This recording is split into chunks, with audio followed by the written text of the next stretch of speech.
Hello everyone welcome to Devanjali cooking सांग मैंने आज मुझे आपण सहित दही ब्रेड रेसिपी शेयर करी छुआ मान या बहुत कम समय बन पारे और बहुत कम सामग्री दही ब्रेडटा आपण बन खाई पारे।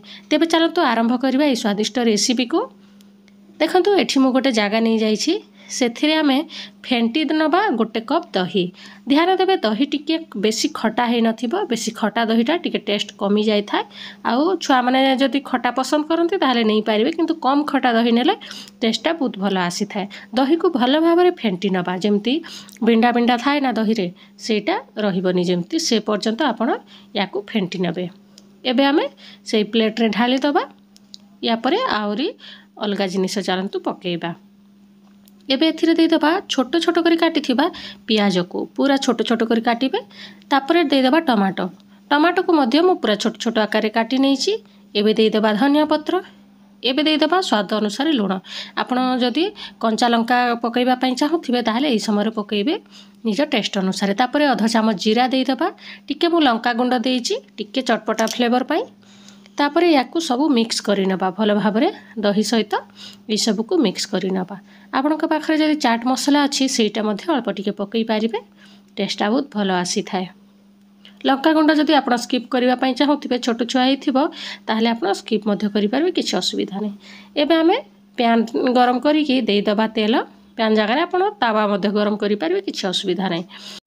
एबे एथिरे आधा चामच सोरिष दे दबा। सोरिषटा ठीक भाव में फुटी आसिले एबे दे दबा टिके भृसंग पत्र, देह पई भी बहुत भल और बढ़िया बास्ना मते देई थाए।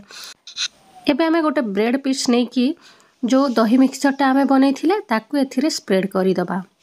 देखि पारुथिबे ए भलिया जेतिकी आपण चाहिबे सेतिकी पूरा देई देबे ए भलिया। एबे याकू जो पटे आमे ए मिक्सचरटा देइछे सेई पटको फ्लिप करिकि तावा रे पकई दबा। देखंतो तापरे एबे आमे ऊपरे आहुरी अल्प टिके दहीर मिक्सचर दे दबा, चारिआडे स्प्रेड करि दबा। बहुत ही टेस्टी रेसिपी सांग माने निहाती खाइबे, बहुत भल लागिबो आ बहुत कम समय रे मध्य ए रेसिपीटा आपण बनै पारिबे। एबे चारिपटे भलिया स्प्रेड करि दबा, जेतिकी दरकार सेतिकी आपण नै पारिबे। फ्लेम को पूरा लो ही रखिबे।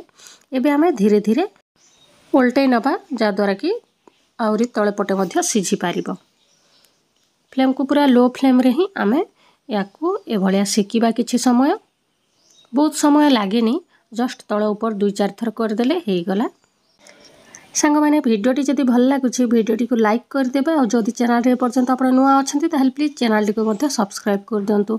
ए भलिया नुआ नुआ रेसिपी मु आपनक सहित शेयर करू थाए, आपण माने देखि पारिबे। सेति पई जो बेल आइकन अछि ताकू मध्ये दबाई देबे, जा द्वारा आपनकू जो वीडियो छाडिले तार नोटिफिकेशन जाई पारिबो।